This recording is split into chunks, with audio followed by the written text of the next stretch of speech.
A seguir con el curso y ahora tengo el agrado de presentarles a Inés Carrera. Inés Carrera es doctora en biología y está trabajando en el área de farmacología de la Facultad de la Universidad de la República aquí en Uruguay.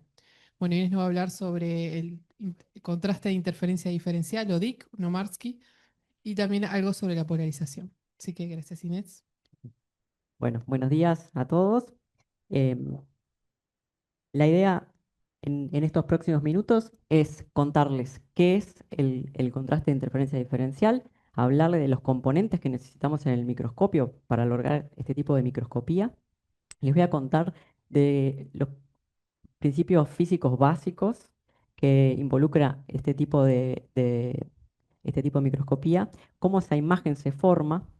Vamos a ver después, para tratar de traer otra vez los conceptos que dio Jessica hace un rato, y vamos a comparar DIC o DIC con contraste de fases. Y al final, si todos llegan vivos, van a poder aprender algo básico de los conceptos de lo que es la microscopía de polarización, que está relacionada. Entonces, al final, lo que ustedes tienen que saber es ¿para qué necesitamos este tipo de microscopía de DIC? ¿Cuáles son los componentes que tenemos que saber en el microscopio? Porque después vamos a ir a alinearlos, y eso es muy importante para tener una buena imagen. ¿Cuáles son estos componentes que tenemos que ver? Poder reconocer lo que es una imagen de DIC, una imagen de microscopía de polarización, y básicamente tratar de entender estas dos técnicas y para qué la podemos usar. Entonces, comenzamos. Como bien lo vieron con Jessica, acá tenemos un cultivo de neuronas, pero acá estamos viéndola con microscopía de campo claro. Recapitulamos esos conceptos. ¿Qué es lo que nos pasa acá? Tenemos una muestra que no está teñida, no tiene ningún colorante, son células vivas, ¿tá? Son transparentes. Entonces, este tipo de microscopía de campo claro nos sirve. ¿Por qué? Perfecto, no tenemos un contraste, no nos da mucha información. Entonces, acá lo que tenemos que recalcar es que la ventaja de tener esto es que tenemos muestras vivas, ¿tá? Entonces, ¿saben cómo se ve una imagen con DIC, con DIC? ¿Alguna vez la vieron? Bueno, típicamente es esa misma imagen, pero ahora ponemos todos los componentes en el microscopio para hacer DIC y vemos ese tipo de imagen, ¿tá? Ven que parece como que viniera la luz de un costado, ¿tá? Y tenemos esos relieves en la muestra. Y eso sí, este tipo de imagen nos da mucho más información, ¿tá? De la muestra. Entonces, básicamente tenemos zonas que son oscuras, zonas que son brillantes y ese efecto de relieve. Ahora vamos a entender qué es lo que necesitamos, cómo logramos ese tipo de imagen.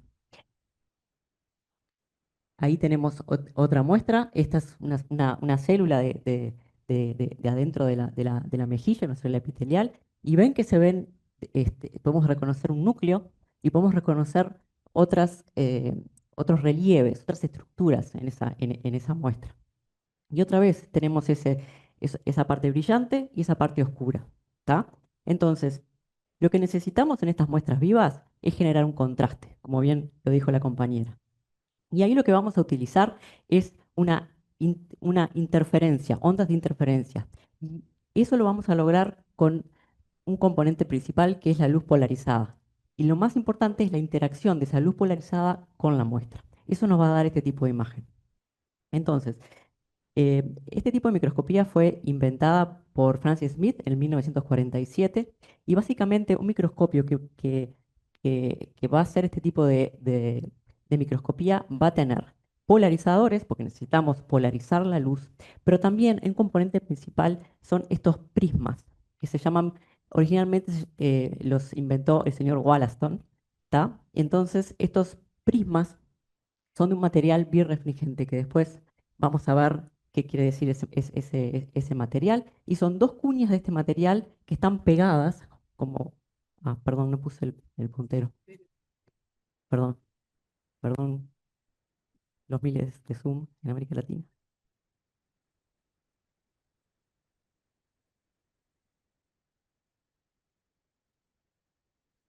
Ahí, perfecto, gracias. Y entonces este material birrefringente, estos prismas de, de Wollaston, son dos cuñas que están pegadas en el centro. Esto ya nos va a dar que acá se genera como una región donde esos dos materiales en una orientación opuesta se van a pegar y ahí la luz vamos a ver cómo va a interaccionar. Entonces, para hacer DIC, luz polarizada y prismas. Ahora vamos a ver cómo estos los ponemos juntos. Entonces acá les mencioné los prismas de Wollaston y este tipo de microscopía también la pueden conocer como microscopía de Nomarsky. Es microscopía DIC o microscopía de Nomarsky. Y esto es porque Nomarsky hizo unos cambios en estos prismas que fue mucho más fácil para las compañías de poder fabricar estos componentes en el microscopio. ¿Tá? Entonces, esa ventaja que dio Nomarsky, después este tipo de microscopía se la conoció como microscopía Nomarsky, pero usa los prismas de Wollaston. Pero para poder fabricar esto y que todos estos fenómenos pasen en el microscopio, esa interacción que se dan en esas dos cuñas pegadas ocurre después de ese prisma. Y no voy a entrar en esos detalles, es una cuestión, problema de Zeiss y de Nikon que lo quieran hacer. Nosotros vamos a utilizar la idea de Wollaston solo para entender cómo se dan esos patrones, cómo pasa la luz interacciona con estos prismas. Entonces, ¿qué necesitamos para poder ver muestras vivas? Necesitamos DIC, básicamente estos componentes. Primero necesitamos un polarizador, porque hablamos que la interacción es de luz polarizada con la muestra. Después necesitamos estos prismas.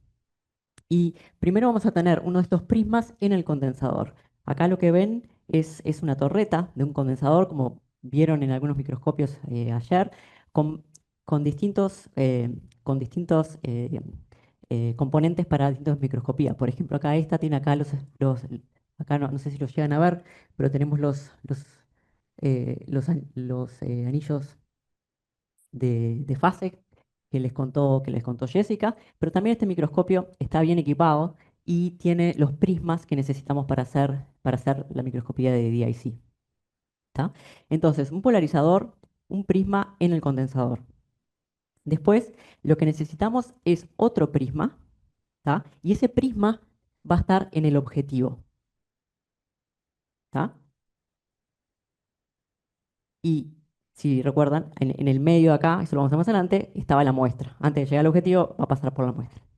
Entonces, después del prisma del objetivo vamos a tener lo que se llama un analizador, que en realidad es otro polarizador. ¿Tá? Entonces, la luz se va a polarizar, va a pasar por primero el prisma de condensador, va a interaccionar con la muestra, va a pasar por otro prisma, ¿tá? Y después va a pasar por el analizador. En la primera clase Marcela les habló de luz polarizada. Y esto se consigue, ¿se acuerdan que ella mostró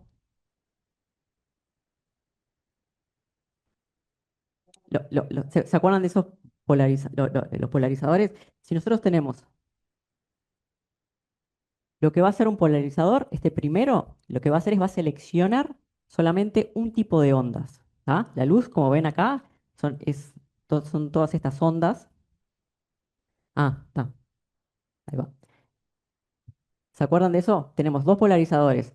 Lo que es importante es el ángulo de esos polarizadores. ¿Está? Cuando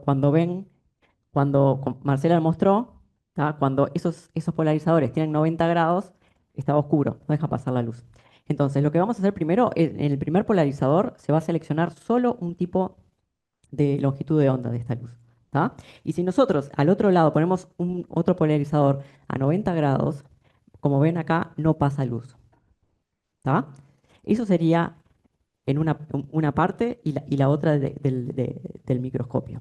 Entonces, tenemos la luz, un polarizador que selecciona un tipo de onda y el analizador. Si nosotros estos dos componentes, ¿tá? Los ponemos el polarizador a 45 grados y el analizador a 135 grados, como está en el microscopio, tenemos 90 grados. Y ahí vemos este círculo negro que es que no pasa luz. ¿Tá? Entonces tenemos dos polarizadores a 90, no vamos a ver nada. Pero ¿qué pasa? ¿Qué otros componentes teníamos? Ahí teníamos los prismas. ¿Tá? Lo que acabamos de ver es que si el polarizador, el uno en la posición uno acá, y el 4 los tenemos a 90 grados, ¿tá? El analizador y el polarizador, no vamos a ver nada. Entonces, tenemos que hacer algo con esa luz para que nos genere alguna señal, porque si no, no vamos a ver nada. Entonces, ahora pasamos a el primer prisma.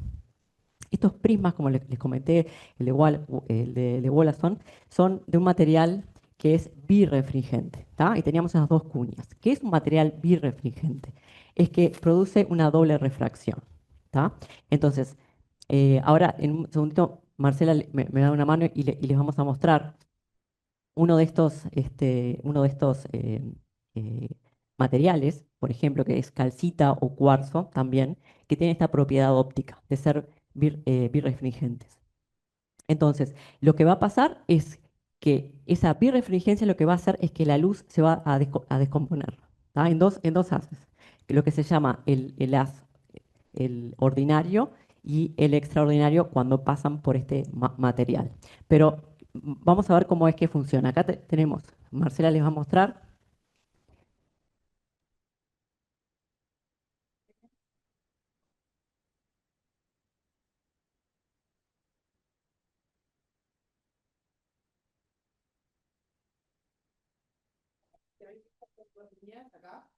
Cuando yo giro esto, creo que se pone cuatro líneas. Adelante, ¿lo ven? ¿Sí? Ahora vamos a pasar por acá. Estoy intentando, lo que pasa es que de acá. ¿Apago la luz? Sí. Vamos a contar una de demás también.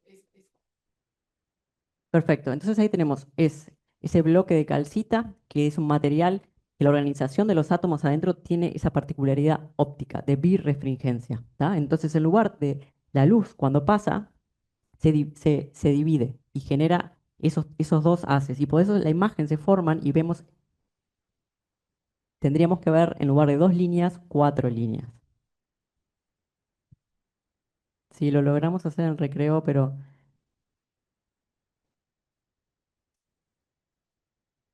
no, no, ya probamos. Ahí,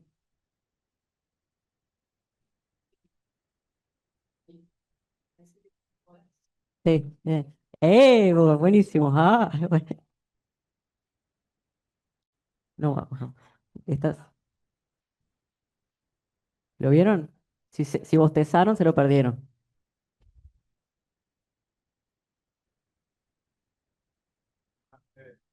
Eh, ahora saben lo que es la birrefringencia. Y esos materiales son de esos prismas. En el caso de los microscopios, por lo general se usa cuarzo, no calcita. Pero entonces eso lo vamos a tener en nuestro microscopio. ¿Tá? Entonces el microscopio lo que hace es aprovechar ese fenómeno de birrefringencia y va a producir esa separación, ¿tá? De los haces. Entonces tenemos luz polarizada que va a llegar al prisma, ¿tá? Y acá tenemos, como les comenté, los prismas de Wollaston y de Nomarsky, que lo que hizo que esa interferencia que pasa dentro del- del- de este prisma, Nomarsky le hizo esa mejora, digamos, para los fabricantes. Pero los principios físicos son los mismos. Vamos a mirar acá que es un poco más sencillo con el prisma de Wollaston. Entonces, cuando la luz polarizada, una sola, una sola, un solo tipo de rayos que seleccionamos con el polarizador, llega a estos dos prismas en cuña, vamos a tener dos rayos, el E y el O. ¿Tá? Entonces, qué es lo que va a pasar con esos dos rayos? Esos dos rayos van a pasar por el prisma, ¿tá? Se van a formar y después va a venir el condensador, ¿tá? Que va a focalizar esa luz. Y acá tenemos esos dos rayos, el E y el O. Bueno, perdón, la luz polarizada ya la seleccionamos, fue para el prisma, ya voy un poco más adelante. En el prisma se separaron esos dos rayos, el E y el O. Vamos a tener dos haces de luz que van a estar separados y eso se logra por la geometría de todas estas piezas que están separados en esa distancia, de 0,2 a 2 micras. ¿Tá? Entonces, lo que va a pasar después con estos dos haces, ¿tá? Que van a estar desfasados, es que vamos a interaccionar con la muestra. ¿Tá? Y ahí, como bien saben, la luz cuando interacciona con la muestra va a bajar la velocidad, va a haber cambios en esa onda, por esa interacción, ¿tá? Por distintos índices de refracción, por el espesor, por la composición. Entonces, esos rayos que van a ir, que van a haber interaccionado, después se van a encontrar con el otro prisma, ¿tá? Que este estaba en el objetivo. Y después de ahí se van a volver a recombinar, ¿tá? Teníamos dos haces que interaccionaron con la muestra y luego, como estén, se van otra vez a recombinar en otro prisma y después van a pasar otra vez, ¿tá? Por el analizador, otro polarizador. ¿Tá? Todo ese camino que hace esa luz polarizada con la interacción y esas diferencias son las que vamos después a observar. Y eso depende de cómo interaccionan esas ondas con nuestra muestra. ¿Tá? Pero eso es lo que nos va a dar el contraste que estamos buscando. ¿Tá? Entonces, va a depender del índice, esa interacción va a depender del índice de refracción de nuestra muestra. ¿Tá? Y después también, como ven acá, que lo vamos a ver, este segundo prisma tiene un tornillito.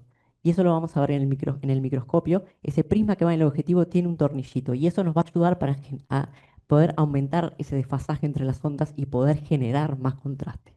¿Tá? Entonces, después esto va para ir al analizador. Si esa luz no interaccionó con la muestra, ¿tá? Va a tener los 90 grados de la luz inicial y eso no lo vamos a ver. Entonces, lo único que vamos a ver nosotros es aquellos... ah, ¿Soy yo? Ah, ese- ah, perdón.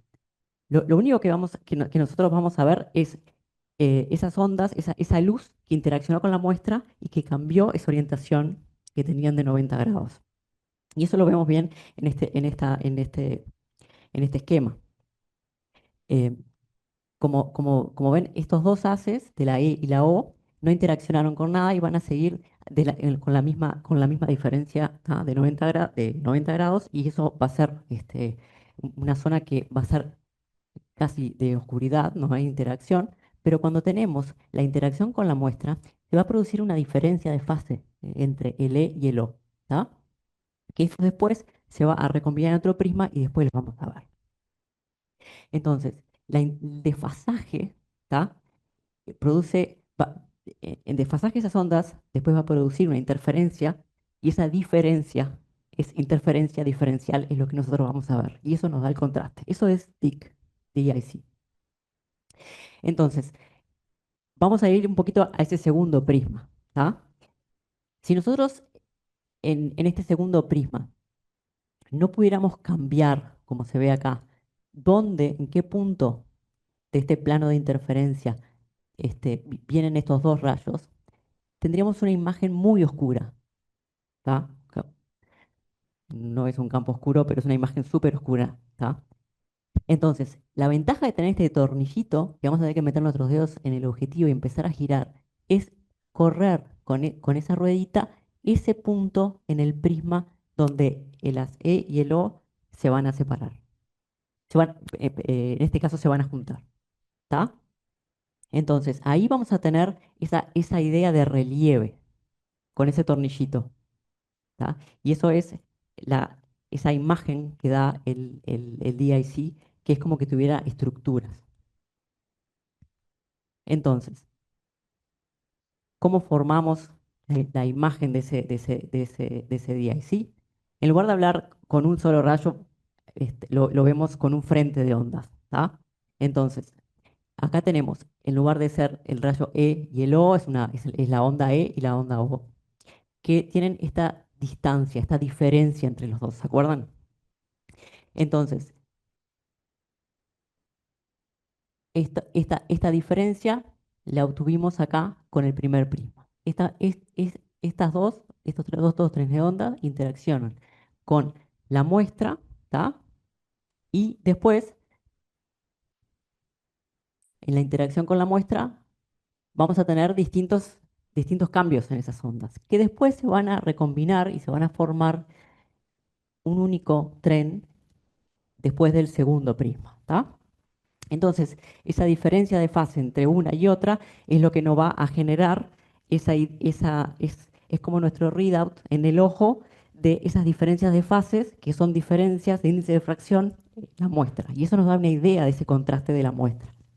Entonces, lo que hace el segundo prisma es juntar y recombinar. Entonces ya no hay diferencia en la fase. Y entonces ahí vamos a ver interacciones entre esas ondas y eso es lo que nos va a dar zonas oscuras, ¿tá? Si no hubo ninguna interacción, ¿tá? Si se anularon las dos, no hay una fase.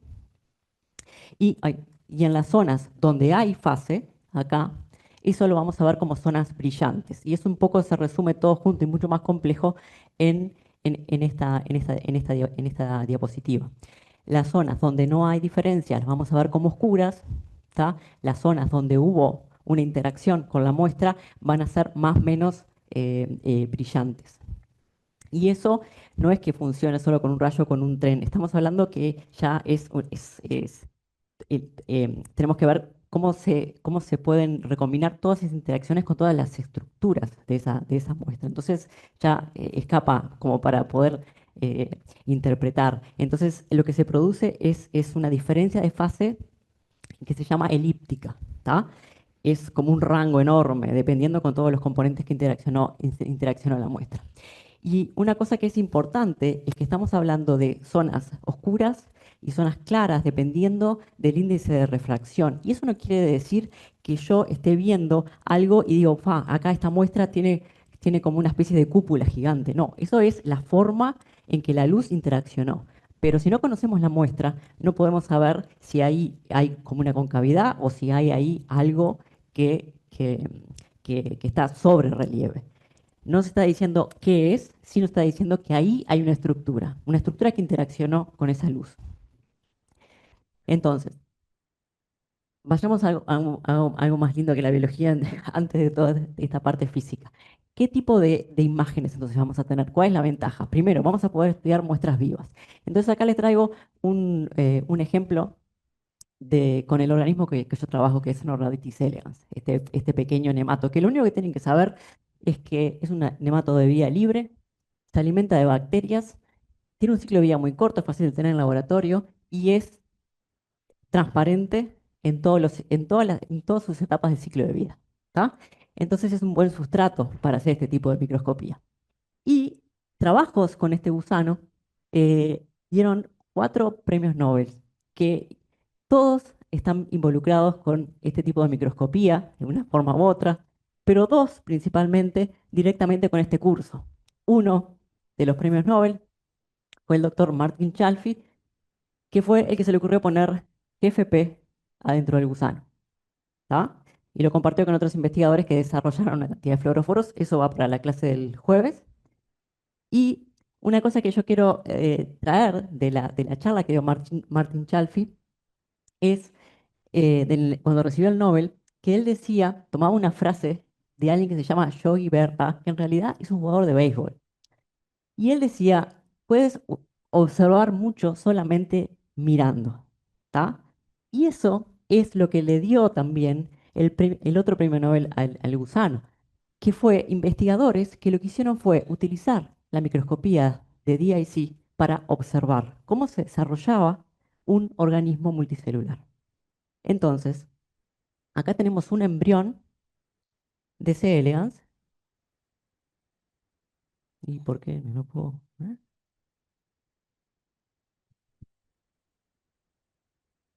Mm, no, qué raro. Ahí está, gracias. Entonces, estos investigadores lo que hicieron fue hacer el linaje de todo este organismo. Se sentaban, miraban con microscopía DIC o Nomarsky cómo se desarrollaba el embrión. Entonces, empezamos con el cigoto, ese cigoto se dividió en una célula que la llamaron AB y P1 y fueron siguiendo por microscopía, observando cada célula, cómo se dividía y a dónde iba. ¿Tá? Hicieron esto y obtuvieron el linaje completo de lo que es un gusano. 959 células somáticas utilizando microscopía de Nomarsky. Entonces pudieron determinar qué células y qué divisiones, de dónde venían para formar todas las estructuras que están en el adulto. Y estos tres investigadores que hicieron todo este trabajo recibieron el premio Nobel 2002 en Fisiología o Medicina. Solamente observando y utilizando este tipo de microscopía que permite ver muestras, permite dar contraste a muestras vivas, ¿tá? Y más allá de que fue la primera vez que tuvimos lo que es todo el mapa de lo que son las células, el desarrollo de un organismo multicelular, Robert Horwitz, este señor, muy observador, también utilizando este tipo de microscopía, se concentró en una región de la cola del gusano para ver y sacó estas fotos. Ven que es de 1977 este trabajo. Ven esta célula, que es una precursora que le denominó P11, que se divide en una célula anterior, una célula posterior, pero después, cuando esta célula se dividía, veía algo extraño. Y acá, como ven, 0 minutos, acá lo ven, 8 minutos seguía a esta célula, ¿tá? Y lo que pasaba después era que cambiaba esa morfología. Algo pasaba con esa célula. Ven que cambia. Y eso lo da la microscopía de Dick. Algo está pasando adentro de esa célula que vemos cómo cambia esa refringencia, ese índice de refracción. ¿Y qué está pasando?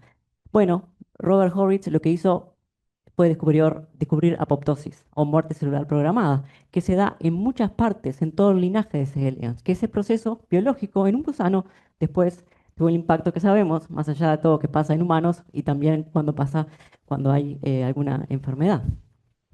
Entonces, el gusano tiene esta ventaja de ser transparente y que con este tipo de microscopía podemos aprender muchísimo, como decía ese jugador de béisbol, solo observando. Otra ventaja, y lo vamos a ver también en el práctico, es que al ser transparente podemos determinar qué tipo de célula estamos viendo por la morfología del núcleo y del nucleolo. ¿Tá? Por alguna razón física, todas esas ondas que pasan por el núcleo y por el nucleolo generan estas estructuras que no sabemos que no podemos saber si hay un globo adentro del nucleolo, necesitamos otra técnica para saber que la estructura del nucleolo es así.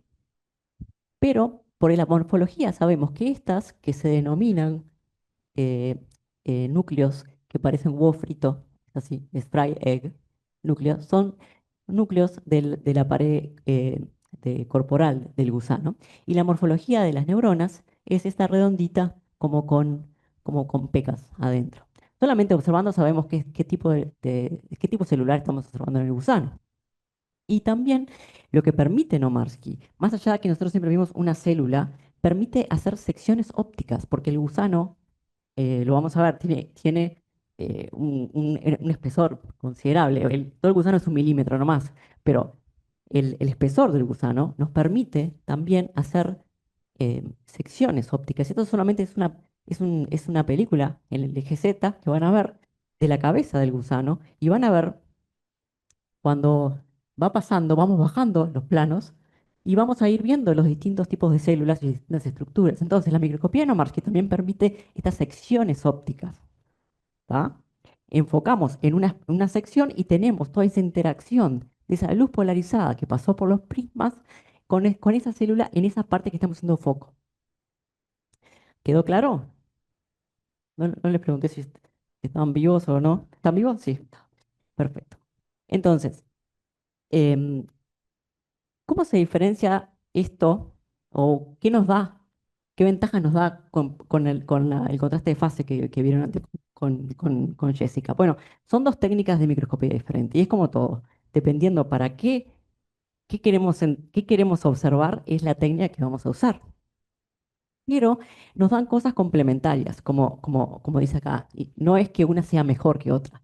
Todo va a depender de lo que queremos saber de la muestra y después vamos a ver en lo que queremos invertir en el microscopio para ver. Entonces, cada una de estas técnicas que nos permiten ver muestras vivas van a tener sus ventajas y van a también revelar distintos tipos de detalles de las células. Acá tenemos en estas imágenes comparando las mismas muestras con un tipo de microscopía y con otra. Entonces, en el contraste de fase podemos llegar a ver incluso hasta algunos detalles por esas interferencias que tenemos en esas zonas que son más oscuras, pero tampoco ninguna de las dos microscopías nos da idea de qué es exactamente esa estructura, es cómo interacciona la luz con esas estructuras, con el índice de refracción. No podemos saber qué es, necesitamos otra técnica para que nos ayude a descifrar cómo es realmente la estructura 3D de eso que estamos viendo. Y acá, como podemos ver también, si conocemos la muestra, por ejemplo, los eritrocitos, hay otro tipo de estudios que sabemos que son bicóncavos, ¿tá? Entonces ahí podemos decir, claro, porque son bicóncavos vemos esta sombra. Pero eso porque conocemos la muestra. Si no, a priori no podemos decir nada del tipo de estructura que estamos viendo. Y lo que tiene la microscopía de DIC es que da ese efecto como de iluminación. Pero ese efecto de iluminación de costado sabemos ahora, digan que sí, que es por la interacción con todos esos componentes de luz polarizada, los primas de Wollaston, que los que nos permiten ver esos relieves. Entonces, esto es como más o menos comparar, esto después miren los tranquilos, lo que es hacer el contraste de fase y lo que es hacer DIC. DIC es más complejo en todos los componentes que necesitamos, por eso si nosotros necesitamos un microscopio, por ejemplo, para chequear que nuestras células estén bien, no necesitamos un microscopio con microscopía DIC porque e- ese dato de si las células están bien o mal, ya con un microscopio de contraste de fase ya está. ¿Ah? Y que vamos a ver que es mucho más fácil de alinear también. Entonces, siempre, ¿qué necesitamos realmente para poder saber, qué datos necesitamos saber para saber qué tipo de microscopía tenemos que usar? Entonces, si comparamos un poco los dos tipos de microscopía, el DIC requiere más técnica. Es súper importante alinear todos esos componentes, ¿tá? Para poder tener una buena imagen. Y también todos estos prismas y todas estas cosas de DIC es mucho más caro. Todos esos prismas en el condensador, el prisma que va en cada objetivo, después vamos a ver que dependiendo del objetivo, sí necesitamos distintos prismas, em, y eso hace que realmente sea un tipo de microscopía que es cara. Por eso realmente tenemos que saber si realmente necesitamos eso. Para chequear un cultivo celular no necesitamos DSI, necesitamos contraste de fase. Entonces eso es mucho más económico y fácil también de usar. Otra restricción que tenemos es que el DIC se tiene que usar en vidrio. No podemos poner plástico. O sea, las muestras tienen que estar montadas en vidrio, ya sea en una celda de cultivo donde el fondo es como un portaobjeto, o la muestra ponerla directamente en un portaobjeto de vidrio con un cubre de vidrio. ¿Por qué? Porque si ahí piensen todas las interacciones que tenemos que tener con esa luz polarizada. El plástico no es un material totalmente puro, translúcido. Y todo ese plástico va a interaccionar también con esa luz polarizada. Entonces no vamos a saber que tenemos un artefacto del plástico o es que es lo que estamos viendo. Y el contraste de fase no, el contraste de fase no, esa interacción no es tan fina. Y entonces el plástico en ese caso, con la interferencia, no nos va a jorobar. Como les comentaba, y acá al final tengo esto, que el DSI es muy caro, estos prismas de cuarzo son muy caros, todos los componentes también. Entonces, hay otras cosas que van a escuchar por ahí, que solo se las nombro para que sepan. Tenemos lo que se llama el contraste con modulación de Hoffman, que es una especie de DIC, pero no tiene esos prismas carísimos. Entonces, si nosotros, por ejemplo, queremos trabajamos con ovocitos de ratón, queremos hacer inyecciones, entonces necesitamos solo tener un contraste para ubicar la muestra. Y eso se lo da lo que da la modulación de Hoffman, que no necesita prismas, eso es otra técnica. Necesitamos un anillo en el condensador que seleccione solamente luz deja pasar su luz solo sobre un lado, no necesitamos polarización, nada, pero es también una especie de forma de ver relieve, ¿tá? Es mucho más barato que el DIC y también depende para lo que queremos. Si queremos solo ubicar el ovocito en la punta de la pipeta para poder microinyectar, no necesitamos una resolución de DIC, ¿tá? De DIC. Y después las distintas compañías, tanto Nikon como Zeiss, tienen su propio Hoffman, digamos, que no sabremos qué es, pero debe ser lo mismo, pero que le cambian el nombre, que se llama NAMC en Nikon y Plastic para Zeiss, que a su vez permiten también el uso de plástico, porque Hoffman tampoco tiene el requerimiento del vidrio. Entonces también es fácil de usar. ¿Cómo vamos? ¿Sí? ¿Se entendió? Perfecto. Entonces, ahora al final, ¿tengo tiempo? Sí, está. Em, Les voy a contar muy brevemente algo sobre la microscopía de polarización. Que si entendieron DIC, polarización es un poco más fácil si lo queremos poner como fácil. En este caso, también vamos a usar luz polarizada. Necesitamos un polarizador y en realidad necesitamos esos dos polarizadores, pero no tenemos todos los prismas en el medio. Fácilmente necesitamos un polarizador acá y otro polarizador acá, que los ponemos otra vez a 90 grados. Si pasó algo en el medio que interaccionó y cambió esa relación de los haces, entonces vamos a ver algo. Si no interaccionaba, va a estar, ¿qué vamos a ver? Negro, perfecto, perfecto. Entonces, ahí lo que pasa es que necesitamos que todo el trabajo la haga la muestra, ¿está? Entonces, la microscopía de polarización básicamente es pedirle a la muestra todo, que haga todo el trabajo, casi todo el trabajo, que sea anisotrópica o hiperrefringente, que haya cambios, que tengas propiedades ópticas que cambien de alguna manera esa luz polarizada, ¿está? Entonces, ahí lo que le pedimos a la muestra es un orden de átomos que le dé esa anisotropía. Anisotropía es una propiedad óptica que dependiendo cómo vea la luz, reacciona de una manera y si viene otra, reacciona de otro, ¿está?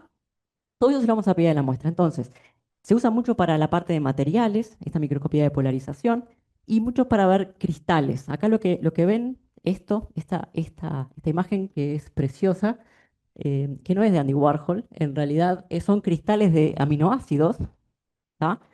Que tienen también, no están coloreados, esas propiedades de esos cristales también las podemos aprovechar para colorear para dar ese aspecto de color, porque van a haber ese orden de átomos van a hacer que puedan captar, absorber algunas longitudes de ondas y otras no. Entonces, dan esos colores. ¿Tá? Esto no está pintado, eso es cómo se ve con la luz polarizada, pero es la muestra que hace todo el trabajo. ¿Tá?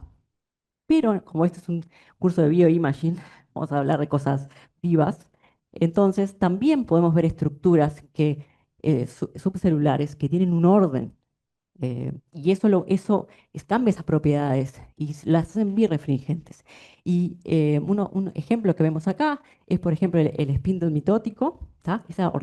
Las proteínas, cuando están ordenadas de una manera muy especial, tienen esos efectos ópticos. ¿Tá? Entonces vamos a ver estas estructuras como el spindle mitótico, los filamentos de actina y de miosina también se puede llegar a ver, el ADN, la estructura del ADN también tiene esas propiedades ópticas que podemos ver, principalmente en las células vegetales podemos ver esa organización de lo que son lo que es la pared vegetal. Incluso en las plantas, las plantas pueden formar estos cristales que vamos a tratar de ver si las podemos llegar a ver, y esos cristales los vamos a ver con luz polarizada. ¿Tá? Yo como siempre, yo les conté que es muy fácil los dos polarizadores, pero existen una cantidad de otras cosas que podemos poner entre, entre los dos polarizadores más la muestra. Podemos aprovechar todas esas pequeñas diferencias y poner los que se llaman compensadores. Y ahí ya entramos en muchos detalles de cómo poder enlentecer esas ondas que interaccionaron con la muestra. Esto es lo que utilizamos también para ver esos colores. Determinado el tipo de ordenamiento va a absorber una longitud de onda específica y vamos a ver un color. Y según el color, hay unas tablas que no voy a entrar en detalle, pero según el color que vemos, podemos saber el tamaño de cristal, podemos saber la composición de ese cristal, podemos tener una idea de todo eso solamente con este tipo de microscopía. Y para eso tenemos que poner estos compensadores, que no vamos a entrar en detalles, pero eso como siempre.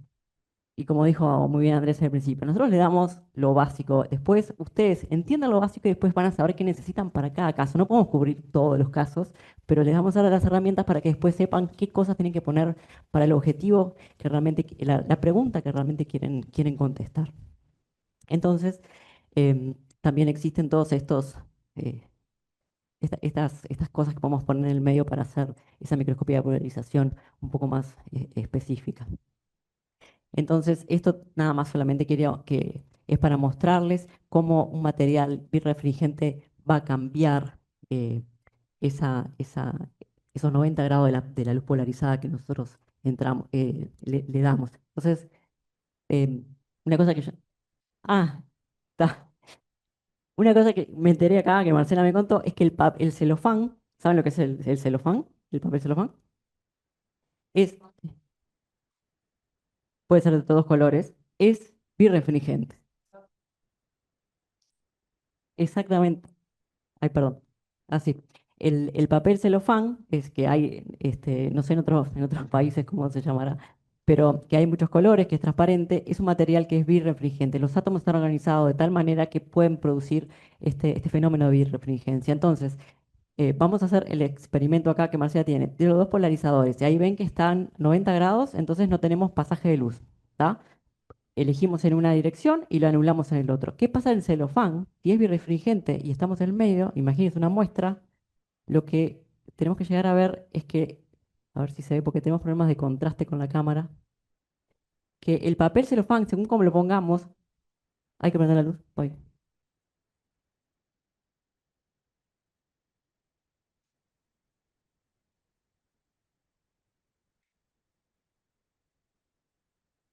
Ahí, ¿ven? Según, no ustedes, ahí, según cómo eso, sí, esta expresión, muy bien. Eh, Tenemos un material birrefringente entre dos polarizadores.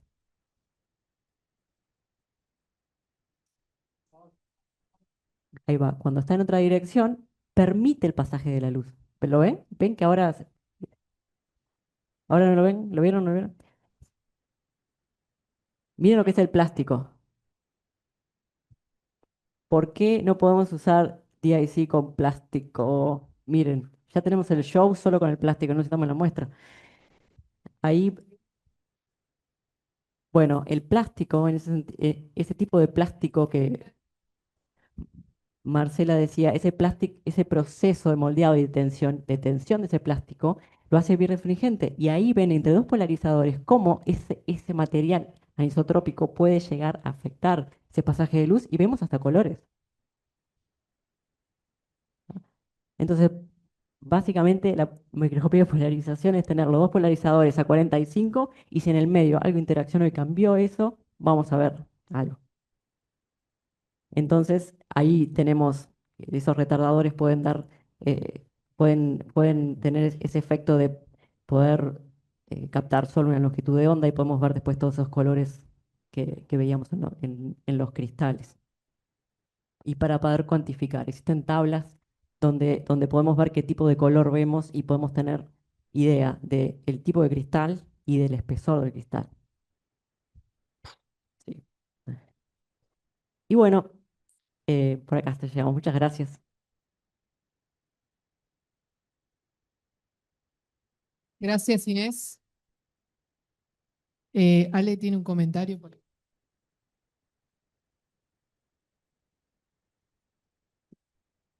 No, simplemente contarles que nosotros en el servicio, por ejemplo, tenemos un microscopio para hacer DIC y vino alguien, un servicio externo que quería hacer polarización y vieron que para polarización necesitamos los dos polarizadores y Inés mencionó un retardador, que básicamente también genera esa diferencia en las fases de las ondas. Nosotros no teníamos el retardador en el servicio, sale caro, no nunca la compramos, y entonces usamos un prisma de DIC, pero uno solo, como retardador, porque en el fondo necesitas generar esa diferencia con algún elemento. Digo, no es una microscopía que nosotros podamos usar para hacer esta cuantificación, porque el efecto no es exactamente el mismo, pero sí para mostrar la cristalinidad de ciertas muestras, sirvió muy bien. Entonces, si por ahí ustedes quieren hacer algo de polarización para mostrar lindo que hay cristales o lo que sea en su muestra, y no tienen el retardador, pero sí tienen algún microscopio DIC, pueden intentar hacerlo usando un solo prisma, no los dos en el camino, sino uno solo, aparte de los dos polarizadores.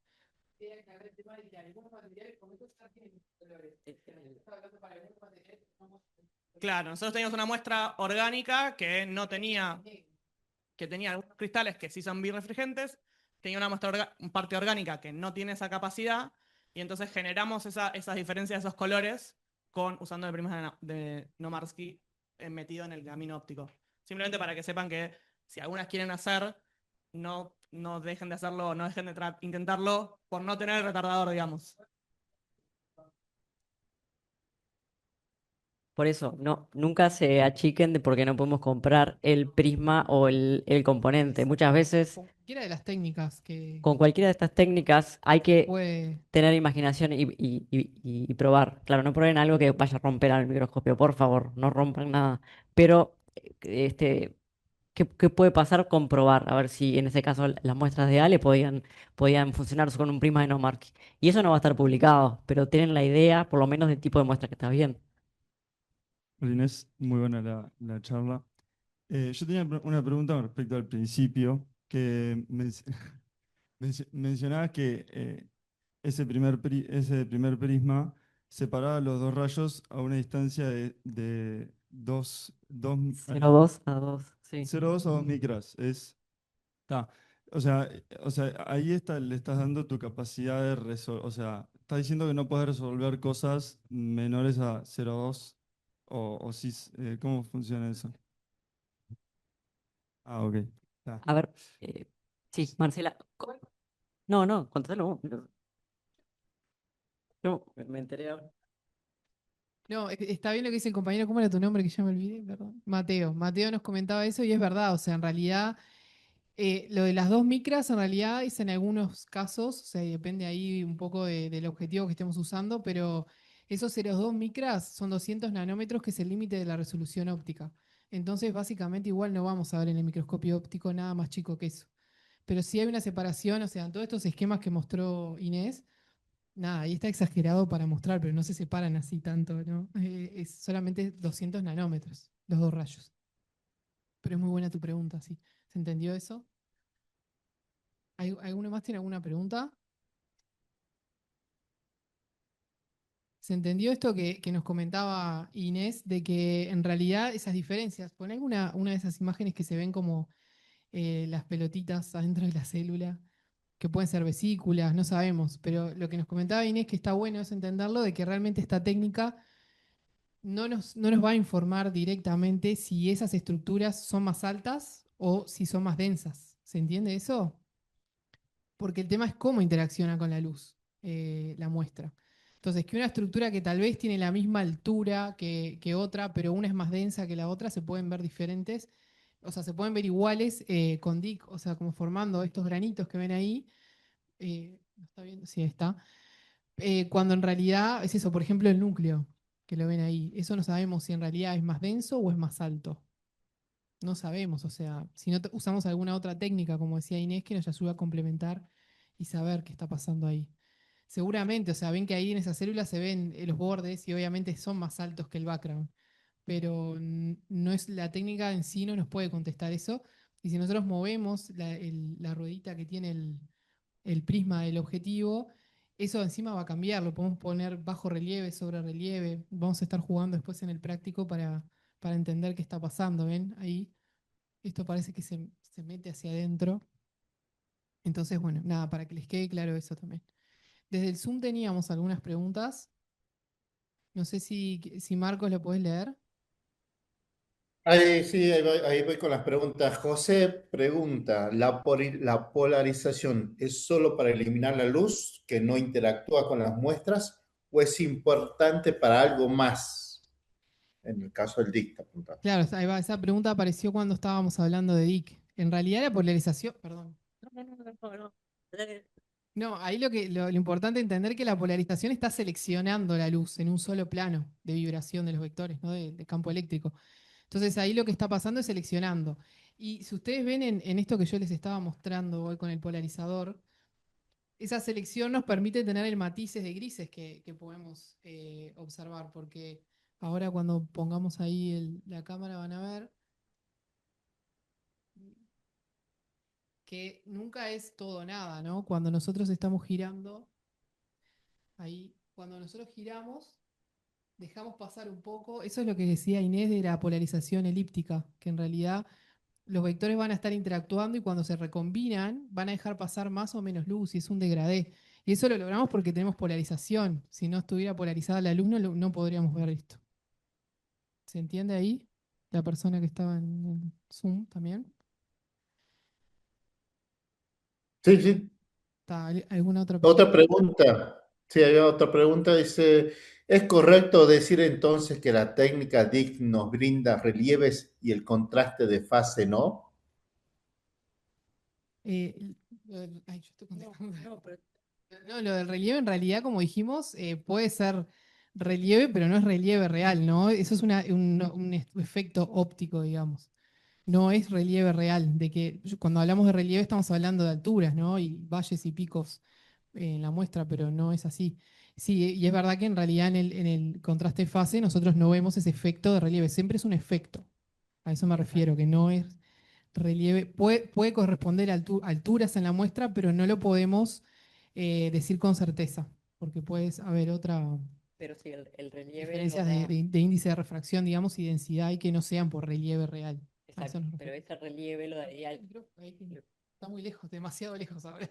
Ese relieve sí, es solamente para el DIC. El Claro, el efecto de ese contraste relieve con contraste de fase no lo vamos lo a vemos ver. más oscuro. Tenemos brillos y oscuridades, Exacto. digamos. Tenemos ahí las imágenes que comparaba después el DIC con el contraste de fase. Y como siempre, esta clase, la idea es darles algunos conceptos físicos, pero en sí lo importante es entender cómo funciona la técnica, qué estructuras podemos ver, y entonces cuándo podemos seleccionar esta técnica.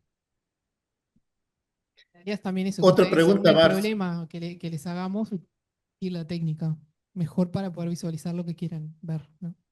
Sí, Marcos. Otra pregunta dice, algunos fabricantes hablan de contraste de fase uno y 2. ¿Cuál sería la diferencia?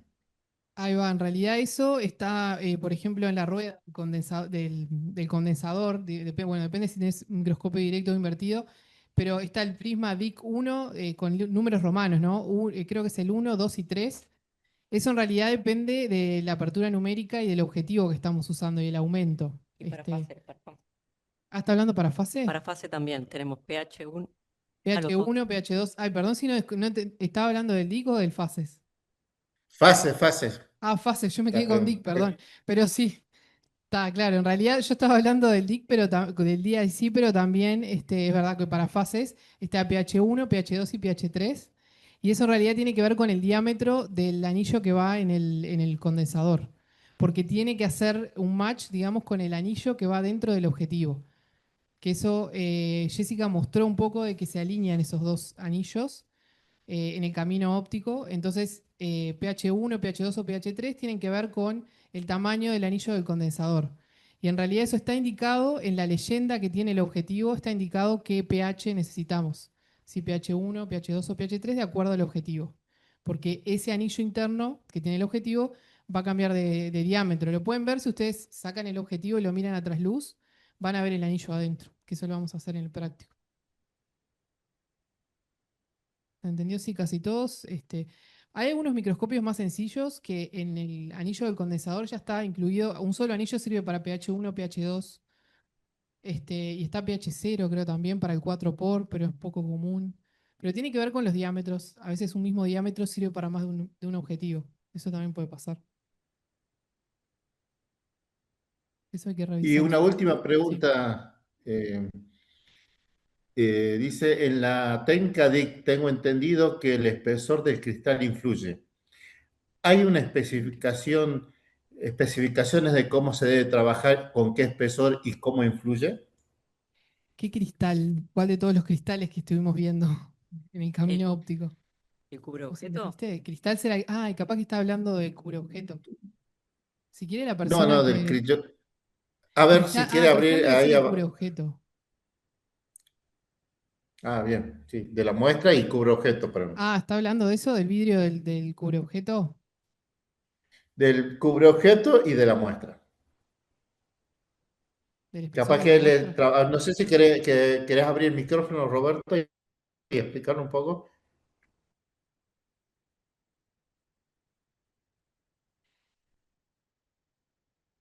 Sí, buenos días. Buenos días. Me refiero básicamente si estamos trabajando con un objeto o con un plato de muestra de células vivas.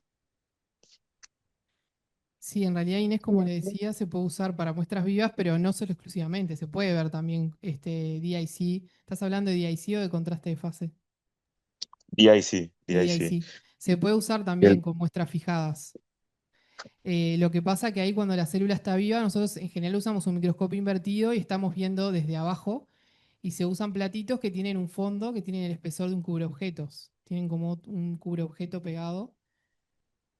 Y el tema del plástico, decilo Sí, vos si querés, Inés. No, que el sí, con el plástico plástico sí. no. El plástico Claro, el no. plástico no es que no se pueda, o sea, podemos tener un efecto, se puede ver algo, pero no es lo ideal. No vamos a tener el máximo de efecto DIC si usamos plástico. Eso es lo que se refería Inés. Y los objetos, no sé, un tecnicismo, hay como un rango de grosor de los objetos y entonces, y eso también para el DIC está bueno que sean los que son más finos, 0,17 de milímetros, 0,17, exactamente, sí, más específicamente. sí. y a Por eso lo me pronto, refería básicamente, esa Sí, medida, por lo, ¿cuál el sería? grosor del cubreobjeto. por lo ¿Estamos pronto, entendiendo? por lo pronto para trabajar con los embriones de gusano o el gusano, eso es importante. Después habría que ver para cada muestra qué sería mejor, pero el 0,17 sería el Y- ideal. Igual ese grosor está relacionado con el objetivo que estás usando, si está corregido, Eso o también, sea, hay tiene un anillo de objetivos que corrección, pueden corregir un poquito el para espesor el del espesor vidrio. Pero del- eso ya sería más importante según el objetivo, el lente objetivo con el que estás trabajando, más allá de la técnica en sí. Porque eso lo corrige cuando usas justamente el grosor adecuado de cubreobjeto de acuerdo al objetivo que estés trabajando. Eso también está en la leyenda, en la inscripción del objetivo, se dice que está corregido a 0,17 milímetros o tiene un anillo de corrección donde uno puede variar justamente el foco de acuerdo al espesor del cubreobjeto. ¿Alguna otra pregunta, Marcos, hay? No, no, no, esa es la última pregunta. Bueno, por acá alguna duda más que tengan. Yo creo que ahora también cuando empiecen a meter mano en el microscopio y vean los elementos, van a terminar de entender también. Los dejo con un elegance desarrollándose adulto. Sí. Ah, sí. Bueno, estamos terminando entonces por hoy las clases teóricas. Les agradecemos a todos los que están conectados por Zoom. Y mañana a 9:30 nos encontramos de nuevo.